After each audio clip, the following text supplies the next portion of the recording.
नमस्कार किसान भाइयों, मैं हूं आशुतोष और आप मेरे साथ जुड़े हुए हैं देसी फार्मर टेल्स पर। किसान भाइयों, आज डेयरी का सबसे बड़ा सवाल क्या है? सबसे बड़ा सवाल है चारा कितना प्रोटीन दे रहा है और हमें कितना महंगा पड़ रहा है।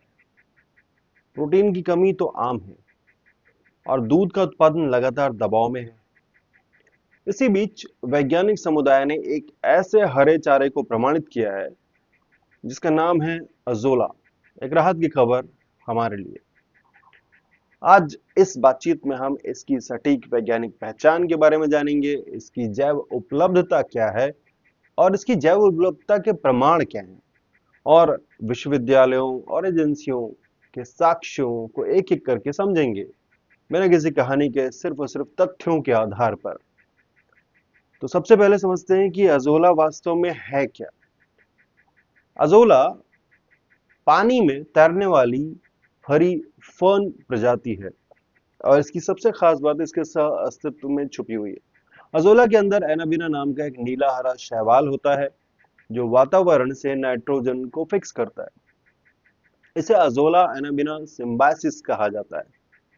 इसी बायोफिक्सिंग की प्रक्रिया की वजह से अजोला का प्रोटीन न सिर्फ उच्च मात्रा में होता है बल्कि इसके प्रोटीन की गुणवत्ता भी बेहतरीन होती है, क्योंकि इसमें आवश्यक अमीनो एसिड जैसे लाइसीन और मेथियोनिन अच्छे स्तर पर पाए जाते हैं। और अजोला का प्रोटीन सूखे स्तर पर या सूखी अवस्था में, ड्राई स्टेट में 20 से 25% तक होता है, जो कि ल्यूसरीन या बरसीम जैसे सामान्य चारे से कहीं बेहतर बनाता है इसे। आईसीएआर ने इसे सबसे सस्ता उच्च प्रोटीन का चारा स्रोत बताया है, क्योंकि इसका प्रोटीन डाइजेस्टिबिलिटी के मामले में भी 80% से अधिक आपको डाइजेशन देता है। अब बात करते हैं शोध और प्रमाणों की। हम सीधे विश्वविद्यालयों के फील्ड ट्रायल्स पर नजर डालेंगे। सबसे पहले तमिलनाडु पशु चिकित्सा विश्वविद्यालय में उनके मेटा एनालिसिस की बात करते हैं। इस मेटा एनालिसिस में पाया गया कि अगर पशु को प्रतिदिन 1 से 1.5 किलोग्राम ताजा अजोला दिया जाए तो दूध उत्पादन में 10 से 12% तक की वृद्धि होती है और दूध का फैट परसेंटेज 0.2 से लेकर 0.4% तक बढ़ जाता है। इसका वैज्ञानिक प्रमाण, इसका वैज्ञानिक कारण यह है कि अजोला में मौजूद बीटा कैरोटीन और कैल्शियम दूध के फैट और एसएनएफ को बढ़ाते हैं। इसके बाद केरल पशु चिकित्सा विश्वविद्यालय का लागत लाभ अध्ययन भी देखने योग्य है। इसमें पाया गया कि अगर आप 15 से लेकर 20% कंसेंट्रेट फीड को अजोला से रिप्लेस कर दें, यानी उससे बदल दें, तो चारा लागत 18 से लेकर के 22% तक कम हो सकती है या कम हो जाती है। एक व्यवहारिक उदाहरण भी आप देख सकते हैं। इसमें अगर आप रोज 10 किलो दाना अपने पशुओं को डाल रहे हैं और उसमें से 2 किलो दाने की जगह अगर हम अजोला दें उन्हें, तो प्रतिदिन 25 रुपए से लेकर के 30 रुपए की बचत हो जाती है। यह वैज्ञानिक रूप से सिद्ध बचत है, यानी शक की कोई गुंजाइश नहीं। आईसीएआर ने ड्राई अजोला पाउडर के रूमेन पर प्रभाव का भी अध्ययन किया और उन्होंने पाया कि अगर इसे 15% तक चारे में मिलाया जाए तो रूमेन माइक्रोबियल एक्टिविटी बढ़ जाती है। इसका सीधा कारण यह है कि अजोला में मौजूद प्रीबायोटिक जैसे तत्व रूमेन के फाइबर पचाने वाले बैक्टीरिया की संख्या और उनकी एफिशिएंसी को बढ़ाते हैं। इससे फाइबर डाइजेस्टिबिलिटी 8 से 10% तक बढ़ जाती है, यानी अब आपका सूखा चारा भी ज्यादा ऊर्जा देगा।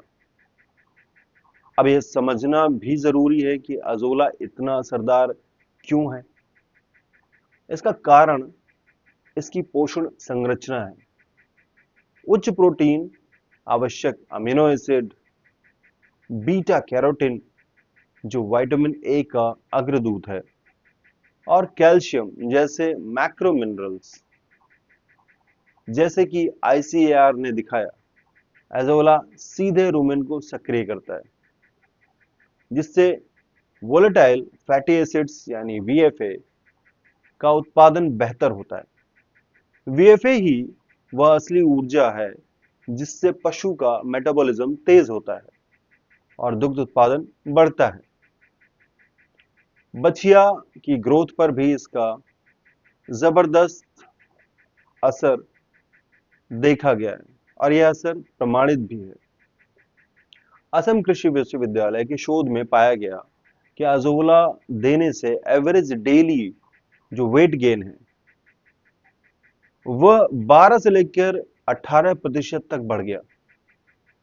कारण यह है कि अजोला IGF-1 जैसे ग्रोथ हार्मोन को बेहतर सपोर्ट करता है, जिससे बछिया का स्केलेटल मैच्योरिटी जल्दी ही प्राप्त होती है और उसका प्यूबर्टी यानी उसकी यौवन अवस्था समय पर शुरू हो जाती है, पहले ही टाइम पे आ जाती है। अब दूध उत्पादन की असली वृद्धि को अगर हम समझें, अलग अलग अध्ययनों का औसत लें तो अधिकांश गायों में 0.5 से 1 लीटर प्रतिदिन की वृद्धि संभव है। मात्रा बहुत सरल है। गाय या भैंस को 1 से 1.5 किलो ताजा अजोला प्रतिदिन या 150 से 200 ग्राम सूखा अजोला पाउडर दिया जाना चाहिए। बछिया के लिए 500 से लेकर 800 ग्राम ताजा अजोला, इससे उनकी ग्रोथ और प्यूबर्टी पर सीधा असर पड़ता है और यह असर जो है बहुत ही सकारात्मक होता है। शुरुआत में 2 से 3 दिनों तक कम मात्रा से आप इसे शुरू करें, ताकि जो उनकी एडजस्टेबिलिटी है वो अच्छी रहे और उन्हें उसकी आदत धीमे धीमे हो जाए। अब कुछ महत्वपूर्ण वैज्ञानिक सावधानियां जिन्हें ध्यान में रखना चाहिए हमें। अजोला को मुख्य आहार कतई न माने, यह केवल एक सप्लीमेंट है, इसलिए इसे कॉन्सेंट्रेट फीड के साथ मिलाकर दिया जाए तो सबसे बेहतर है। अजोला उगाने के लिए पानी साफ रखें, क्योंकि गंदे या ठहरे पानी में रोगजनक माइक्रोब्स विकसित हो सकते हैं। और हाँ, बहुत अधिक मात्रा में अजोला बिल्कुल भी ना दें, क्योंकि अजोला में 90 से 94% तक नमी होती है। ज्यादा मात्रा देने से पशु का पेट पानी से भर सकता है और वह अपना मुख्य दाना कम खा पाएगा, जिससे ओवरऑल एनर्जी जो है वो कम रह जाएगी। अंत में आईसीएआर, एनडीडीबी या फिर तमिलनाडु पशु चिकित्सा विश्वविद्यालय, सभी संस्थानों ने अजोला की उपयोगिता को प्रमाणित किया है, उन्हें सिद्ध किया है।